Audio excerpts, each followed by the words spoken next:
Good evening and welcome to Monsters Among Us. I am your guide, Derek Hayes. Hi there, folks. I know. I'm between seasons, so I should be on a beach in Mexico somewhere, with a drink in my hand. Well, sadly, I'm here to report that I'm far from it. We have some 5 feet of snow forecasted for the next week or so. So the only waves that I'll be seeing are from the plow truck driver as he buries our vehicles behind the berm. So since I was forced inside, I thought I'd put together a little Beyond bonus episode for those of you out there jonesing for old MAU. And you're about to hear Season 14, Episode 12, and Season 13, Episode 15's Beyond bonus content for the first time here on the main feed.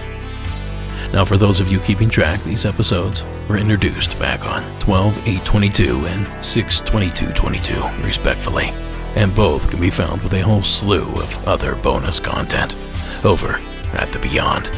To join the Monster Squad, just visit our website at monstersamonguspodcast.com and click on the Patreon tab. $1 gets you ad-free regular episodes, and $5 gets you access to content, just like what you're about to hear. Now, on to Season 14, Episode 12. After this message from one of our amazing sponsors. Hey folks, I just wanted to take a quick moment to let you guys know about an awesome service that we're using called First Leaf. Now, tonight's show is sponsored by America's most personalized wine company, First Leaf. And if you're anything like us, you may choose your wine by the design on the bottle. But I have somewhat of an idea what I like in a good wine, but I'm by no means an expert.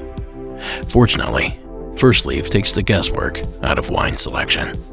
It's easy. You just take a short quiz online about your taste preferences, and they send you a box of wine selected specifically for you, straight to your door.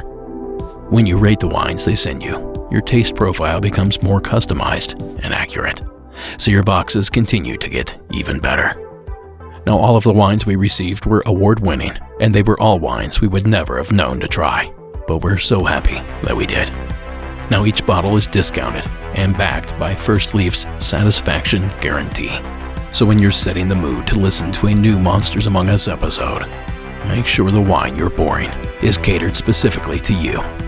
Sign up today and get your first 6 bottles for $39.95 plus free shipping. Go to tryfirstleaf.com/MAU. That's tryfirstleaf.com/MAU to get your first 6 bottles for only $39.95 plus free shipping. Tryfirstleaf.com/MAU. And supporting our sponsors supports the show. So thank you for listening. And back to that terrifying content. Now, to open things up this evening, we begin in Massachusetts, where Joanne is waiting with her entry.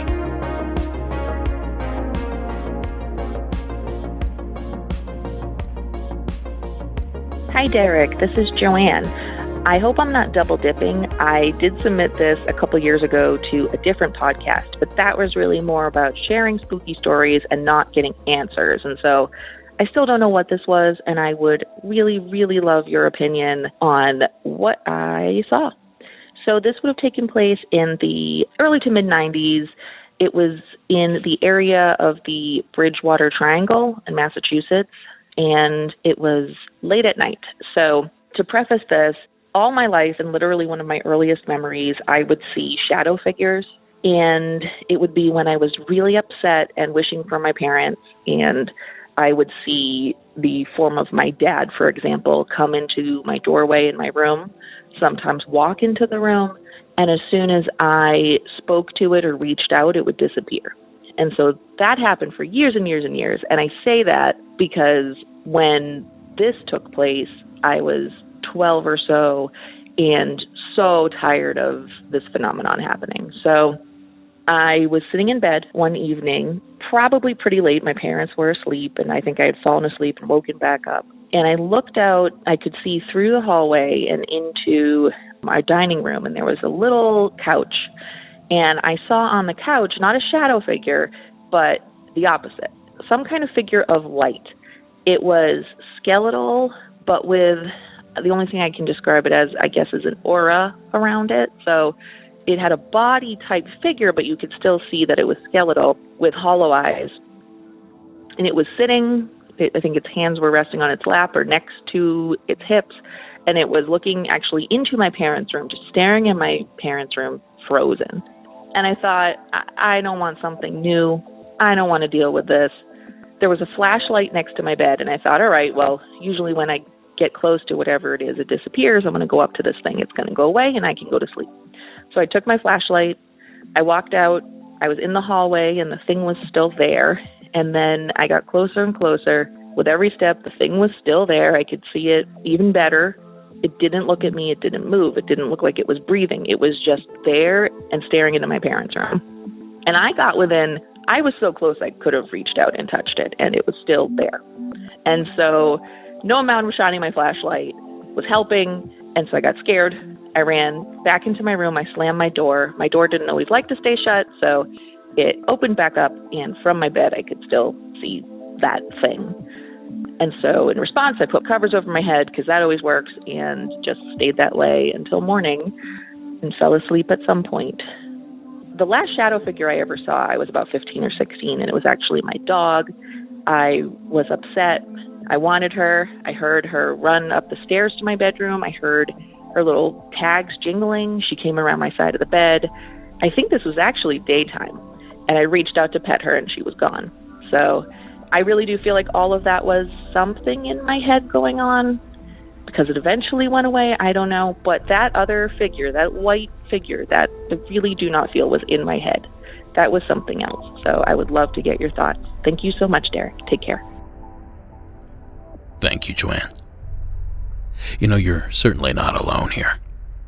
I've heard my fair share of illuminated entity accounts over the years. In fact, it wasn't that long ago that I shared a story by Marco. A story he told about his grandmother seeing a being made of light back in Mexico. That's season 14, episode 9, I believe. The Beyond portion, of course, if you would like to revisit that one. Now, an enormous thank you to all of you for revisiting us here this evening. I carefully plucked a handful of calls to share with you here tonight. And it's going to be mostly ghostly here this evening. So I hope you're into that kind of thing. Beginning with this one from Matt from the Lone Star State of Texas. Hey Derek, this is Matt in Texas. I'm calling about a paranormal experience that I had that, saying it out loud it's kind of crazy to go back over the story. It's completely changed the way I look at this stuff. I used to not really, believe in all of that. I always thought it'd be cool. But anyway, so I'm a maintenance person for an apartment complex. And this happened in 2020 when everything was locked down. At the time, I was working out after work, and the gym was actually closed during the whole shutdown. So I was pretty much fortunate to just be able to go in there by myself and kind of work out and kind of be isolated away from everybody. I've been doing it several times, and one day I would walk out the back door because I had the keys, and to the left of the back door there was a staircase that went upstairs in the gym, and the upstairs section is just kind of like a storage area. And as I was passing that door to the left, I noticed a girl peeking around the corner at me. She was a woman, but shorter, with big eyes and brunette hair. And I doubled back and I looked, and she was gone. And at the time, we were dealing with a lot of homeless people. So I thought, oh, here we go. There's this homeless person that's just, snuck upstairs, and she's crashing up there. So I ran upstairs and I was like, hey, you can't be in here. You got to get out, blah, blah, blah, blah. And I realized after looking around through all the storage areas and nook and cranny, I'm like, there's no one up here. Then it kind of hit me too. The stairs were super hollow, like they're just wood stairs with nothing underneath them. And that means basically going up and down those stairs, it's impossible to be quiet. And I was like, I didn't even hear her run upstairs. And it kind of hit me. I was like, did I just see a ghost, or am I tripping? I'm generally pretty skeptic about anything. I've always open to experiences, but I've never really believed in it. So I just kind of shrugged it off. I told my wife, I was like, think I saw a ghost today, not a big deal. But I was telling another buddy about it, and I actually took him up there. And when he got to the landing where the staircase turns up, I didn't tell him specifically where I'd seen the ghost, but he just kind of stopped. He froze. He turned completely white. And he was like, is there AC up here? And actually, there's no AC up there whatsoever. It's actually extremely hot upstairs. And this is in the middle of summer. So, he got really creeped out. He refused to go further up those stairs. After that, I thought, maybe I just kind of freaked him out. Maybe it was like, tell a scary story, and then all of a sudden, people freak out. So I'm still just laughing about it. I didn't believe too much still. I still thought I was just seeing things, and I had scared my buddy a little too much. So I was talking to another buddy who came to town about it, and we were out walking at night, and so I was like, you want to go up there and see it? And it's him and his buddy.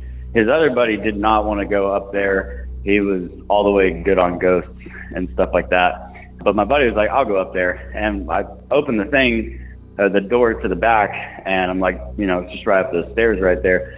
And I noticed that the light was on in the stairwell, and I was like, we usually are, told to keep that light off. Maybe someone forgot, whatever. I hit the light switch, and I'm like, turn your flashlight on your phone, that way it's extra spooky. But he gets to the middle of the stairway, and I'm kind of leaning out of the back trying to finish my cigarette. And that's when I noticed the light came on, and I was kind of listening to him go up the stairs, and I knew he hadn't made it up to the top yet. And I was like, did you hit that light switch? Because there's a light switch at the top of the stairs and at the bottom of the stairs. And I was like, don't move. And he's like, no, he's like, that wasn't me. He's like, that was you. You're messing with me. I was like, no, dude, that wasn't me at all. I was like, you didn't get to the top of the stairs? He goes, no. And so I checked the light switches, and the light switches were working just fine. So, it was just kind of a weird instance where, the lights came on and off. And at that point, I'm like, okay, there's something going on here. And I really went down an extreme paranormal rabbit hole at that point, because I'm just one of those people who's like, if I need to prove I'm not crazy in a situation like this. And so I did tons of paranormal research. I even went out and got the EMF detectors and stuff like that. And, I haven't really caught anything specifically.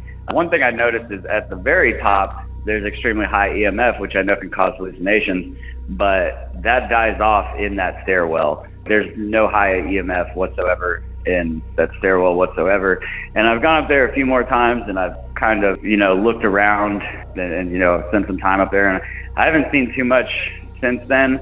We did, however, have one incident where another maintenance person was up there and something growled at her. And that was, as soon as I heard that, I rushed up there. She thought it was a raccoon or something, but I went up there and I looked for any obstructions or, or anything that had been opened and, checked around for anything. but there was nothing to be found. There was no animals up there whatsoever. Everybody at my work thinks I'm crazy, but I know what I saw. I just thought it was a really cool experience, and for me, this opened up, an entire world of questions, and it's, almost taken over my life at this point. I listen to Monsters Among Us every day and do all sorts of paranormal research at this point, and it's like an addiction at this point. I want to find something like that again, but so far up there hasn't been much else to really report. But if I find anything out or see anything or catch anything on camera, I will definitely call back and send you links to it. Thanks, Derek. Love the show. Bye. Thank you, Matt. Now, there's yet another occupation that likely runs into all sorts of strange activity. I mean, think about it. They often work alone in forgotten corners of old buildings teeming with human history. They often work late at night, in the dark, and are the first to be called when something unusual takes place. Now, I imagine maintenance people see and experience all sorts of strange activity. And I'm proud of Matt for taking steps to record and document some of his activity. Be sure to let us know if you catch anything significant, Matt. And thank you again for sharing that entry. Let's see here. What do we have left in our little arsenal? How about this unusual call from an anonymous caller in parts unknown? Hi. So I've been listening to the podcast for a little while, and I'm not up to date on all the seasons. There's still so many, but I'm in season 3 right now. And I had a very odd encounter, I guess you could say. I go to school up in the Finger Lakes in New York, and I stay on campus, and, I just was with one of my roommates, and I just always had this really weird feeling. It felt like someone was always watching me from the vents. The vents are up in the ceiling, and they face the bed, and I just always felt like I was being stared, and my roommate and I, we didn't share a bedroom. It's kind of like a suite, so we had our own little kitchenette, and everyone slept in their own separate bedroom. And I just always felt like I had this thing looming over me. I always looked, and I'm like, okay, whatever, it's nothing, just in my head, and I would just move on about my day. And one day, one of my roommates and I, had a disagreement or whatever, and things escalated a little bit, and long story short, I moved bedrooms. And so I had a new roommate, and my new roommate's girlfriend was like, hey, you have something attached to you. Do you mind if I make you a candle and I detach it and get rid of it? So she was talking about actually making an exorcism candle. She practices witchcraft, and I do have this weird thing, just feeling, energy, whatever you want to call it, and I just always rushed it off, and I was like, yeah, sure, no problem, whatever, because I didn't know if it would actually work or not. I don't know, whatever, worst case scenario, it's effective, and I don't have this weird feeling all the time, go for it. So, she made it, and she's like, whenever you light it, just make sure you're ready to light it. It's okay, sure. So I take it to my room, and I light it. And once the candle starts burning, I feel a chemical burn on my back. And the only thing I really have to describe it, so I have extremely sensitive skin.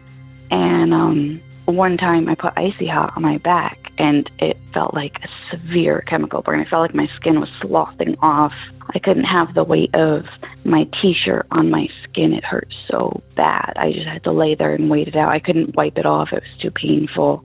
So it was extremely similar to that. Not to that degree, like my T-shirt didn't hurt my skin, but it was almost. It was so painful. And it lasted for about 30 minutes. The candle took about, I want to say, an hour and a half to burn off. And, after the 30 minutes had passed, the pain just went away. It was a very weird feeling, but the entire time, I felt like I was being glared at from the corner of my room up by the ceiling next to the vent. Just a strong glare. Like someone was just like boring their eyes into you. It was insane. And I was really uncomfortable. So I talked to the roommate's girlfriend and I was like, hey, do I have to be in the room with the candle or can I leave the room? And they're like, yeah, you can leave the room or whatever. And they had stopped by as I was talking to them. They had come by and just poked their head into my room and they looked at the exact corner of my room where I felt the thing glaring at me. And it was just really, really crazy. And I was like, okay, well, I was perfectly fine before I lit the candle, and I'm pretty sure like a placebo effect doesn't cause physical pain. So what is that? Yeah, that's my story, and that's kind of how I switched kind of religions and decided to become a hedge witch, because herbs got rid of that spooky thing that was like glaring at me. I like your show, and I hope to hear more. Thank you, caller. No, I'm not a doctor, but I'm pretty sure that icy hot would burn just about anyone's back. It's a very sensitive section of skin, and that's sort of what icy hot does. It's in the name. But that aside, it does very little to explain the rest of this odd entry. It did make me curious, however, what signs would be present if you did have some sort of negative attachment. And according to hauntedjourneys.com, these are the signs: fatigue and lack of energy, constantly feeling cold, powerful negative emotions, mental fogginess and lack of clarity, poor memory and concentration, anxiety and panic attacks, depression, mood swings, being avoided by others, intrusive and obsessive thoughts, problems with relationships, constantly fighting with others, frequent abdominal pains or headaches, suicidal thoughts, hearing inner voices, seeing images that are not there, insomnia, feeling suffocated, or pressure on your chest when you're asleep. Many folks will report waking up feeling paralyzed, suffocated, or like something is sitting on them. Fears, phobias, obsessions, strange skin sensations, such as vibrations on your body, addictions or abusive behavior, anorexia, bulimia, severe allergies, feelings of being watched, impulsive behavior or attraction to dangerous situations, or the sudden onset of aches and pains in the body, including chronic and constant pain with unknown origin. Now, please excuse me while I go see a witch about a candle. Thanks again, caller, for sharing your entry. Now, before we round things out tonight, a quick reminder that you can access our VIP exclusive shop at monstersamonguspodcast.com and click the VIP shop tab. I think there might be a couple hoodies left for sale over there, if you're interested. While supplies last, of course. There's just a couple leftovers from the pre-order. Oh, and by the way, if you need it, the passcode is... Now then, on to tonight's final entry. And you know what they say about giving ghosts a name? That sometimes you're giving it power. Well, what happens if the name you give it is spooky in itself? Please welcome Jessica from Texas to the program. Hi, Derek. My name is Jessica, and I'm from Southeast Texas, Orange, Texas area. And I've heard a few calls that have happened down here, but I have a few things that never really crossed my mind until I started listening to your podcast. Well, me and my brother are Irish twins. We were born 2 days from being exactly a year apart. And I wouldn't say that we have a twin tuition, but me and my brother have always, kind of felt, I know when he's scared and he knows when I'm scared. He knows when I'm sad. I mean, certain things like that. I don't really necessarily think that it's like a twin tuition type of thing. I think it's more like a sibling thing, but it's always been super weird that we've done that. We're 24 and 25 now, but whenever we were about 4 and 5 years old, I remember we used to see things all the time, and one of the things that were really in particular was a tall man with a top hat and a black suit that we called Mr. Spooky. Well, we saw Mr. Spooky, we were 5 and 6 years old or whatever we were, 4 or 5, we were super young, so, I mean, we didn't know particularly what this thing was. We just thought he was spooky, so his name is Mr. Spooky. So we saw him everywhere we went. There was a point in time where, we told our mom and my Nana, my papa, and, my Nana's always been very superstitious, always. I mean, she's a number one fan of aliens. She loves them so much. She loves ghost adventures, everything. She was such a fan of it, and she would always tell me, oh, it's just your grandfather or it's your guardian, but, we always had a very unsettling feeling about it. We never liked it. We would always cry and run away. And one day we were messing around with each other, and we were just saying, oh, we're not scared of Mr. Spooky. And then all of a sudden the lights went out. Our house was the only house on the block the lights went out on. We were so young, we didn't think that was weird, but, the older that we got and the more that we talked about it, the more that we knew it was so weird, because, why? That doesn't make any sense.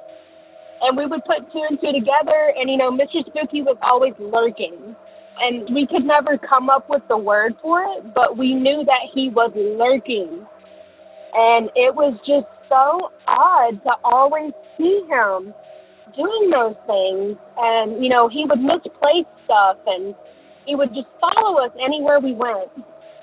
Eventually we stopped seeing him, but while we were still seeing Mr. Spooky, there was an instance where my aunt and my other aunt played a Ouija board. And this was whenever we were around the same age, if not a year later. It was the next door. And me and my brother didn't understand what that was at the time. And I will never get it out of my head that me and my brother saw what it was like a wolf man. He was sitting there, he had a smile that went from ear to ear, and all I can describe it is he looked like a giant dog. But it had more of like a human-like essence to it. Like, we knew it wasn't an animal, but we knew it was so evil that we screamed and cried.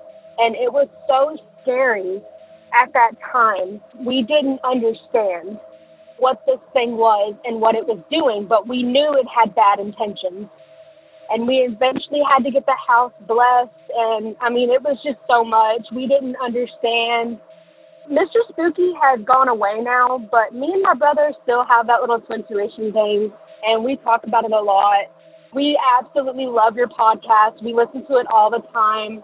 And it wasn't until I started listening to some of your, Glimmerman and Shadow Figure stuff that it really sparked us to talk about it.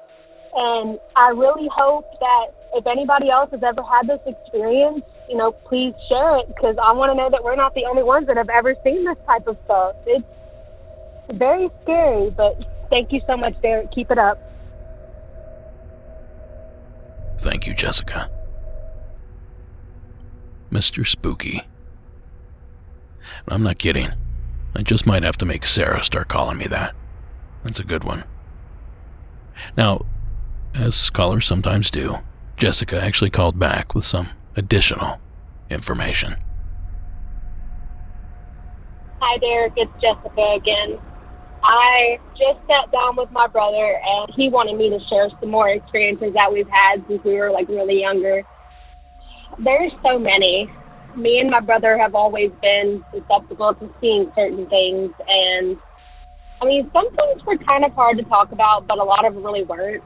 It was more just odd, but there was one time that me and my mom were arguing, and a hanger went flying across the room, and it hit my mom in the back. And, me and my mom, we went to my Nana, and she's like, oh, that's just your grandmother. She's telling you to leave your daughter alone. She's not doing nothing to you. My Nana always stuck up for us. Even if I was in the wrong, I was her baby, and, you could do no wrong. And same thing for my brother. And the older that we got, the more things that would happen. Things would come flying off the shelf, and, candles would burst. And that was the weirdest thing, is that candles would be sitting there and they would burst. It wasn't until, I think, 2020 that somebody, my Nana had already passed on at this time. She passed away July 25th from COVID. And my backdoor neighbors, we live in a pretty big stretch of land, and then we have a fence, and then we have neighbors that are behind us. Their motion sensing camera caught something. And I don't know how to email you this, but it is a figure of a man with a rag around his neck and a cowboy hat, and there's a dog that is walking beside him. And I can tell you that is my grandfather, and that is my dog, Sasha. That was his baby. He is always playing tricks on us.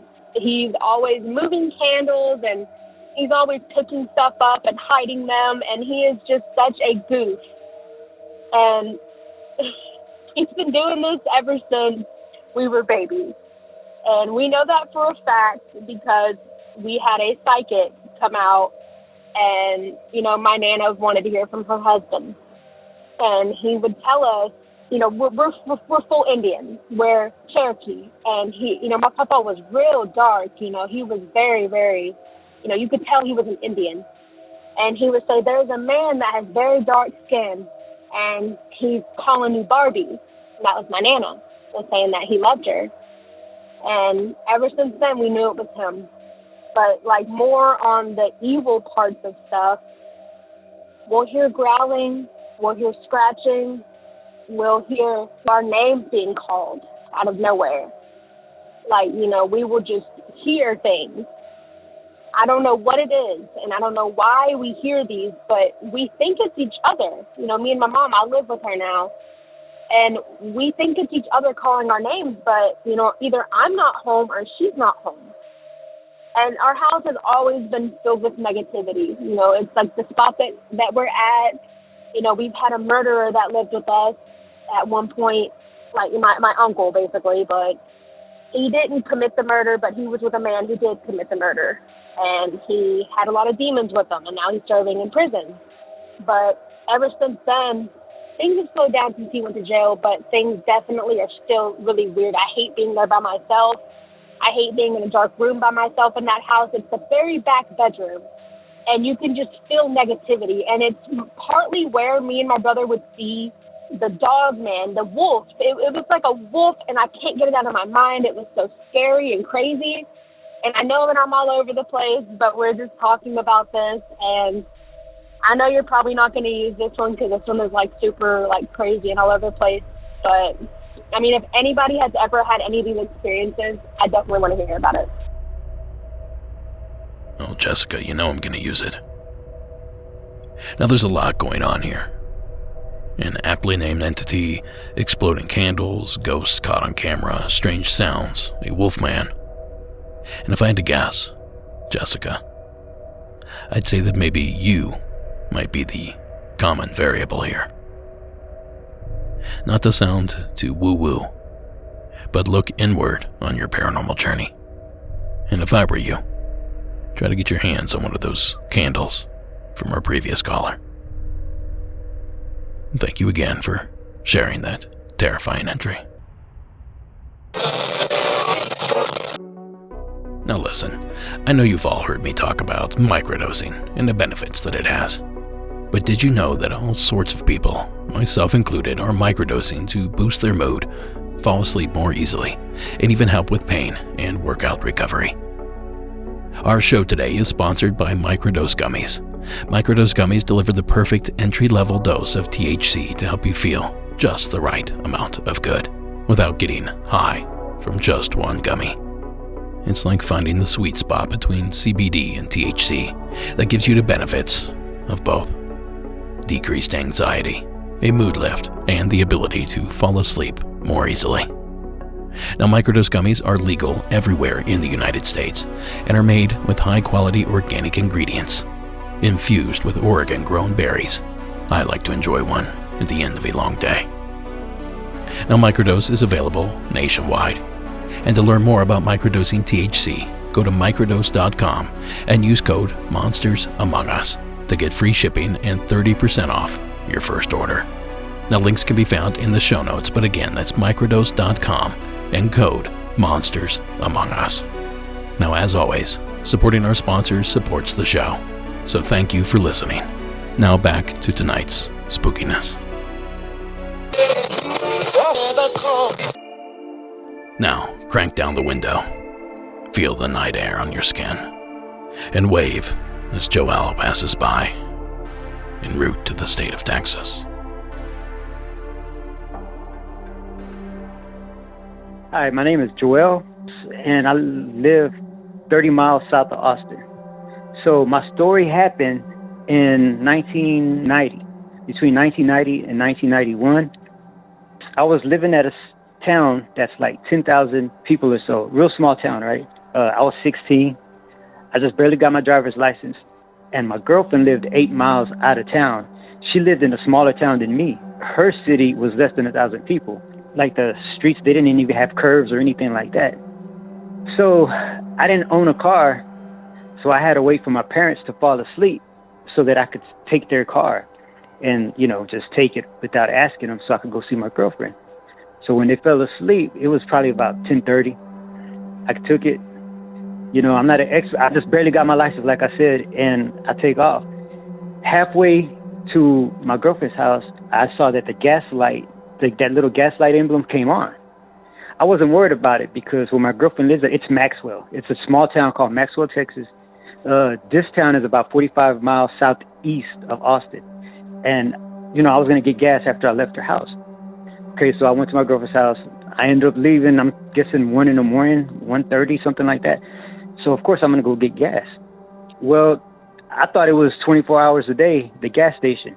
But it wasn't. It was closed. So I'm like, oh, man, what do I do? So I was like, okay, well, let's risk it. Remember, back then I didn't have cell phones or anything like that. There were no cell phones or nothing. So I'm driving. It's an 8-mile journey from her house to mine. So I'm going east. I have to go east to get back to my hometown, which is Lockhart, Texas. So I'm driving. I probably drove about a mile. As soon as that mile hit, the car ran out. The car just stopped. So I'm like, okay, well, I got to go get gas. It was dark. There was no lights. The only light that we had were from the stars or whatever, the sky. So I'm walking. As soon as I take off, like, my senses are on alert, because I'm scared. I'm 16. I'm out in the middle of nowhere. I'm in the country, right? So it's not that I'm scared of people. I'm scared of, like, maybe a critter could come out of nowhere and, bite me or whatever. So I'm walking home. So remember, my ears are on alert, my everything. I'm looking at everything. All of a sudden, to my right, this car just shows up out of nowhere. And I'm not shocked that a car showed up. I'm shocked that I didn't hear it, nor did I see the lights coming. And so I looked, and there was this man. He reminded me of Santa Claus.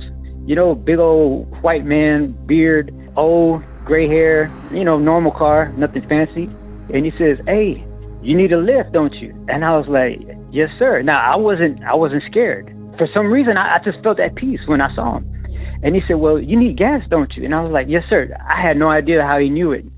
So I was like, okay, well, I got to depend on this guy. I'm not going to walk 7 miles to get gas, or 7 miles to go home, because then I'd get in trouble with my dad. So I get in the car, and he takes me. And, the whole time we're conversating, good, nothing, just normal conversation. How you doing? Aren't you glad it's not rainy? I'm luckily for you, I was in the neighborhood, and, he making small talk, right?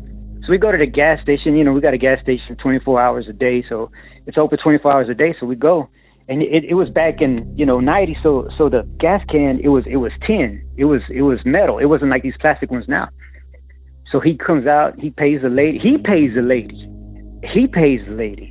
I don't even have to pay. And I said, man, let me give you some money. He says, no, I got it. So he puts gas in the gas can.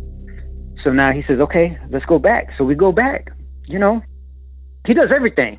He puts the gas in there for me, and then he tells me, get in the car, start it up to make sure it's okay. So I started. And he says, all right, man, be on your way, man. Have a good evening. And I'm like, man, I really appreciate it. So he gets on his car. Now, remember, I'm going east, and I was walking going east. This man's supposed to be going east. He's supposed to be going east. Remember, he was going east when he picked me up, took me to the gas station, brought me back. But he doesn't go east. He continues, and he goes west. Now I'm like, what the heck? Why is he going west? So in order for me to get on the road, of course, they teach you in driver's ed, look, make sure no cars are coming, because plus they're probably going 60, 70 miles on this road, So then I look, expecting to see this guy on my rearview mirror, or at least look at the back of it. For at least 7 seconds, I'm expecting to see his car, right? Leaving, going west. When I turn around and look to get on the car and take off, there's no car. It's like it disappeared. So then I go home. But I'm not scared. I'm not scared at all. I actually felt like, now I don't know if there's guardian angels, but if there are, that was it. So that's my story. Thank you, Joel. My first vehicle was a 1986 Ford Ranger. It ran, the radio sucked, and it was excrement brown. Oh, and the gas gauge didn't work at all. I cannot tell you the number of times I miscalculated the mileage and ran out of gas, usually in some dusty back road somewhere. And I too often relied on the kindness of strangers. Some would have gas on hand. Others would give me a ride into town to the gas station. Or, and this was sort of trippy in the mid-90s, they would call my grandparents from one of those newfangled cell phones, and my grandpa would drive out with a can of gas. Now eventually I ended up just keeping a gas can in the bed of the truck. Left it full at all times. But it's nothing supernatural. Just a lot of long, creepy nights stuck on a country back road somewhere in eastern Ohio. No, I love the story, Joel, so thank you for taking the time to send it our way. Now then, this next one is another unidentified flying mystery. This time, from the state of Michigan. Hey, Derek. I wanted to share a story that kind of just happened to me the other night, or morning, I should say. So I am a brand new mom. I have a 12-week-old son. And I was up one morning about 5-ish a.m., and I was making his bottle. And while I was in the kitchen making the bottle, I noticed that my husband had left dishes in the sink. So I decided to just wash the dishes up while I still had some free time before my son woke up. I just want to make note, though, that I live in Detroit, in an urban area, so northwest Detroit. Our houses are pretty close together, and I live on the west side of the street. I am the second house off the corner. This is all important because the window in my kitchen is over the sink where I was washing dishes. The window sort of wraps around the side and then the back of my house. So it's like a corner window. From that window, I can see my neighbor's backyard. I can see my driveway. I can see the house behind my neighbor on the opposite street, the street behind us, and I can see the house that is on the opposite side of the house behind my neighbors, if that makes sense. And I can see into the side street. That's right off the corner from me. So I was standing there doing the dishes, kind of glanced up out of the window, just looking around. Like I said, it was 5-ish in the morning, so it was still dark out. And I noticed that the house that is sort of kitty corner to me is on the street behind me, but it is on the opposite side of the side street. I can see the side of the house and sort of the back of the house. I noticed that there was this weird sort of yellow light reflecting off the house. It's one of those yellow lights that sort of looks like a security guard light or like a construction vehicle's light. I couldn't see where the light was coming from. I could only see it cast onto the house. So I was kind of trying to etch around and see if I can get a better view of where the light might have been coming from. Because it was at 5 in the morning. Like, we don't have security. Like, security's just not rolling down the streets of Detroit. And there was no construction happening in that roadway. So I just gave up and I was like, I can't see anything. Finished up washing the dishes. Now, the timer on the bottle warmer went off and I went to go turn to grab the bottle out of the warmer. And I noticed this strange light that was above the house that I was just looking at. The light was shaped like an omega symbol, but if the omega symbol was sort of laying at a horizontal. So, you know what I mean. And then the light on this object were flanking each other very, very closely, like really, really flush, almost like the diamonds on an eternity band would look, like one right next to the other, completely tight, no space in between, and it's shaped like this omega symbol.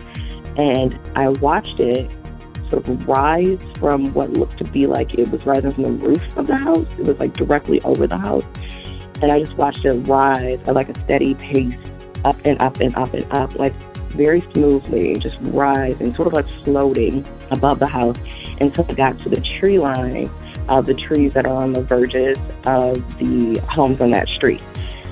And it just disappeared. Like, rubbed my eyes. I'm like, wait, like I didn't have my glasses on. and I didn't have my phone to record, but I just rubbed my eyes. I'm like, am I seeing things? Like, what the hell did I just see? Now, I do live en route to Metro Detroit Airport, but I lived here for 18 years. I know what a plane looks like flying overhead. This was not an airplane. Airplanes don't rise above people's homes and then disappear. Like I said, it was dark. Was it cloudy? I can't say because it was dark. But it couldn't have been too cloudy because I could see the tree line. So in terms of conditions, like, this was not an airplane. My husband thinks it was a drone, but like I said, we live in like Northwest Detroit. I don't think people are paying for drones to fly above people's houses at 5 a.m. Like, I just don't think that is what this was. I have no idea what it was. I have not seen it again, and I get up at this time of morning every day to prepare his morning bottle. So I have no idea what it was. Urban UFO seems strange, but I would love to know what you think. Thanks, Derek. Bye. Thanks, caller. Well, I've heard of all sorts of shapes given when describing a UFO, but this is possibly the first omega-shaped craft I've ever heard of. Now, of course, omega is a letter of the Greek alphabet, and coincidentally, looks a lot like a horseshoe with the open end down, if you can picture that. So, being unfamiliar with reports of this shape, I took to the World Wide Web, and just like most of these encounters, it's already been reported. Outside the International Space Station back in 2016, NASA live-streamed a spacewalk in which a strange, hovering, omega or horseshoe-shaped object floated by in the background. Now, everything is captured on the video, but it seems as soon as someone noticed, the feed mysteriously cut. Now, that link is where it always is, the show notes or in the show description. So I don't know. If you're listening, caller, have a look at that video. Let us know if it's the exact same object. And thanks again for sharing the entry. Now, this next one comes to us from Pennsylvania, but takes place in Iowa. Please welcome another anonymous caller. Hey, Derek, I got a story about a paranormal experience that my friend had when I was with him. I'm a pot farm owner in central Washington State, but I live and have a house in Pittsburgh, Pennsylvania. We kind of travel back and forth every couple of years. And this one year, my one buddy went with me back from Pittsburgh to Washington, do some sightseeing, Mount Rushmore, Badlands, the Devil's Tower and stuff like that. And the first day we left Pittsburgh, we got to Des Moines, Iowa, just outside Des Moines, Iowa. And we picked a hotel just because it was, walking distance, almost in the same parking lot as Applebee's, so we could have a nice dinner that night. That night, everything, normal in the hotel, double, 2 beds and everything. Normal hotel room, a little sketchy, but, it is what it is. We went to bed at normal time, but then when we woke up, first thing, 7, 8 o'clock, my buddy said, dude, man, last night something really freaky happened. And he said he was sleeping in the bed next to the window, the outside wall. And the air conditioner or PTAC unit was, right in front of the bed. And he said he woke up about 2, 3 o'clock, looked up, and at the foot of his bed was this black mist. And, it looked like it had a veil on. It was all black.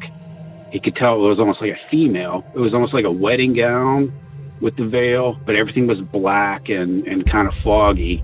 And it went into the wall, the outside wall. The curtains kind of moved.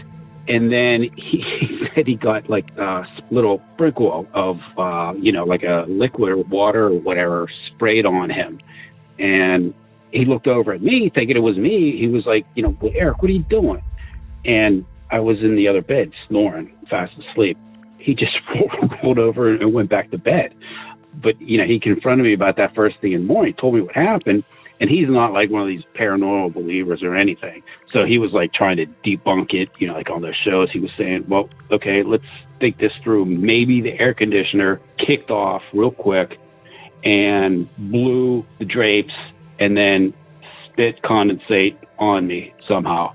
And, couldn't debunk it seeing the mist or the figure.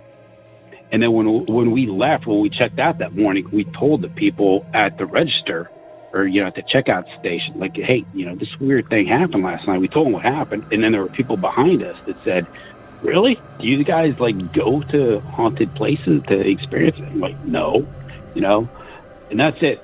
Okay, Derek, of the show. Hope you can use this at some point. Bye.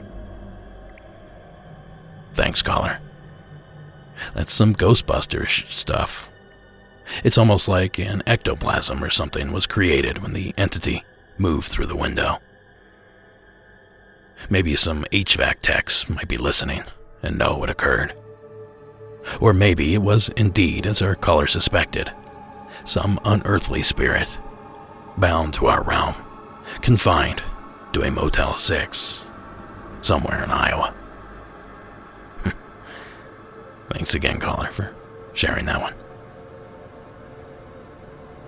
Now, if you've all caught up on the main show, you may recall this next subject matter being discussed a while back. Well, Gabe from Indiana is here to add to the lore. Hey, Derek, this is Gabe from Peru, Indiana. I've been listening to your back episodes lately, and I caught the story that made you think of something that happened when you were a kid, where your cousins told you that they had a Cabbit, a cat-rabbit half-breed. And it immediately reminded me of something that happened years ago. I was working at a company.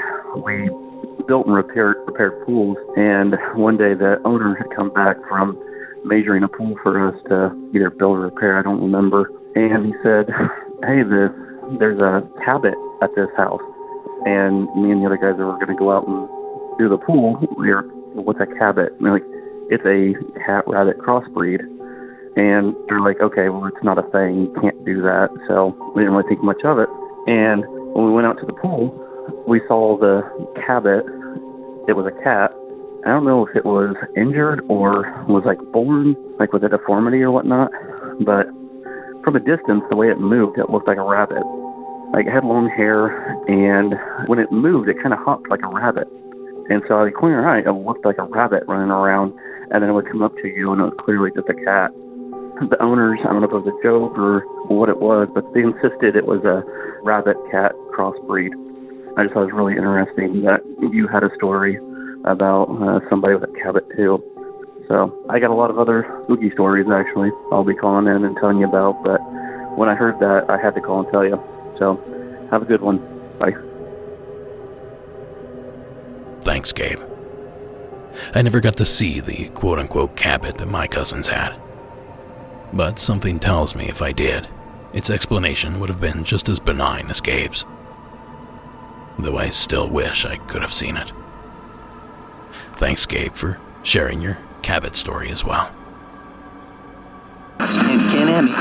This show is sponsored by BetterHelp. Now, when I'm in the flow of being productive and creative, that's when I'm feeling like my best version of myself. And I'm sure you have times when you feel like you are firing on all cylinders, and you can take anything on.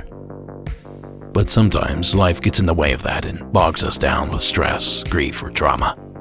And when you're feeling overwhelmed, it can feel impossible to show up in life the way you want to. Now, I found that therapy helps me work through those difficult stressors, so I can keep showing up as the version of myself I want to be. We all have things to get off our chest and work through, and therapy is a powerful tool that can change your life. If you're thinking of giving therapy a try, BetterHelp is a great option. It's convenient and affordable, and if for some reason you aren't vibing with the therapist you're matched with, you can switch therapists at any time for no additional charge. Now, if you want to live a more empowered life, therapy can get you there. Visit BetterHelp.com/Monsters Among Us today to get 10% off your first month. That's BetterHelp, HELP.com/Monsters Among Us. Now, as always, supporting our sponsors supports the show. So thanks for listening. And back to the spooky stuff. And here we are, folks. The real end to this episode. And we send this one off with a doozy of a call from Russell in the state of South Carolina.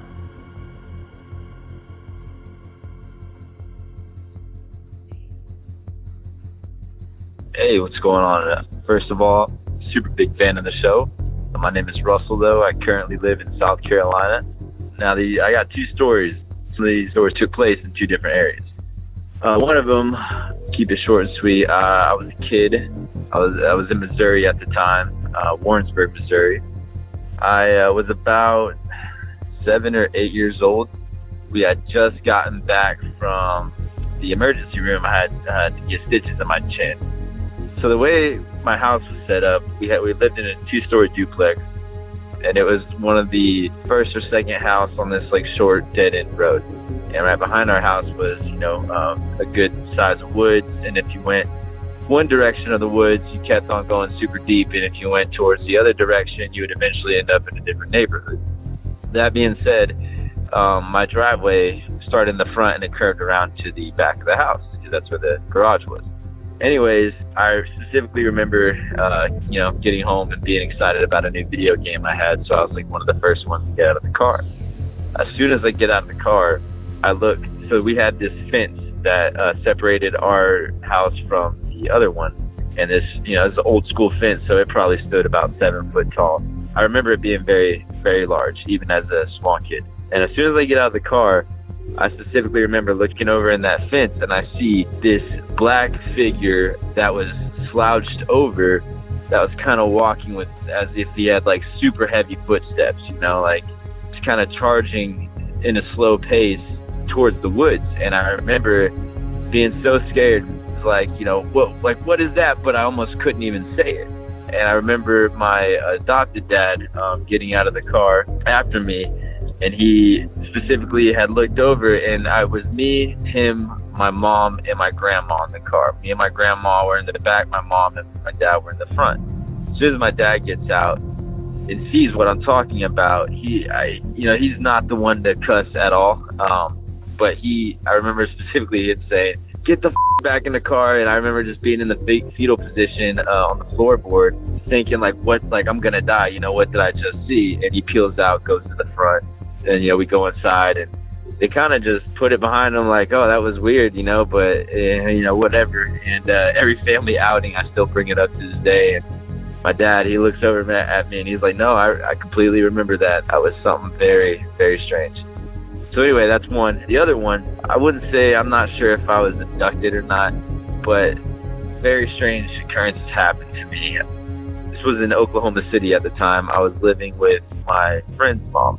She was renting a room for me, etc. So I remember going to bed, probably I had to work the next day, so I remember going to bed at probably around 9 or 10. And I was so tired from the night before, like I didn't even, get out of my clothes. And I usually sleep in, boxers or my pajamas, but I didn't really get out of my work clothes. So I remember just kind of passing out on top of the blankets and just casually. And then I remember waking up, and I woke up and I was completely naked under the sheets, which is really weird for me because I don't ever sleep like completely naked.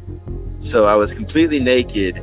I get out of my bed the next morning, there's a wet spot on the ground. And I know what immediately thinking like, yeah, you're probably sleepwalking, you peed on the ground. They're like, no, not at all. This wet stuff, it didn't have any smell to it. It was like if someone took some water and dumped it on the ground, but I didn't have any bottles of water, any like cups or anything that could have possibly spilled. And it kind of was sticky. It was a very weird substance. And then I had a TV right across from my bed, and my TV, it's a pretty big TV. Like, it requires, if you're a bigger guy, like for you to, use some muscle to lift it. And my TV was turned completely around.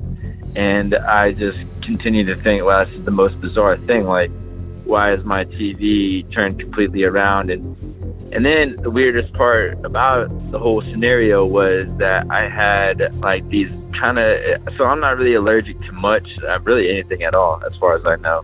But I had like a weird rash in the like crevice of my arm. Like it just, nothing crazy happened to it. Put some calamine on it. It didn't itch. I didn't really spread. It was just kind of like a broad area of rash that I don't ever remember having. So, who's to say I was abducted or I could have just sleepwalk, but the thing about that is I haven't really, like my mom said, I sleepwalked one time when I was a kid. I didn't do much. I just kind of walked around the house to the kitchen and went back to bed. But I haven't, that was when I was like 5 or 6. But anyways, so yeah, those are my 2 stories. I have plenty of more that I've experienced throughout my life. So I appreciate the time, man, and yeah, talk to you guys later. Thank you, Russell. Well, what do you make of that? A shadow in the yard and a possible alien abduction. Now, are these two coincidental, albeit odd occurrences, or like the 1952 case of ufologist Albert K. Bender, are they somehow terrifyingly connected? Bridgeport, Connecticut, 1953. Albert K. Bender, the nation's top UFO investigator, receives a threatening visit that will bring his research to an abrupt and premature halt. Albert K. Bender founded the International Flying Saucer Bureau. This was during the big UFO flap of 1952 when flying saucers were witnessed over Washington, D.C. and many other areas around the world. And this organization blew up big within that first year. However, just a year later, he suddenly ended the International Flying Saucer Bureau, and people wondered why.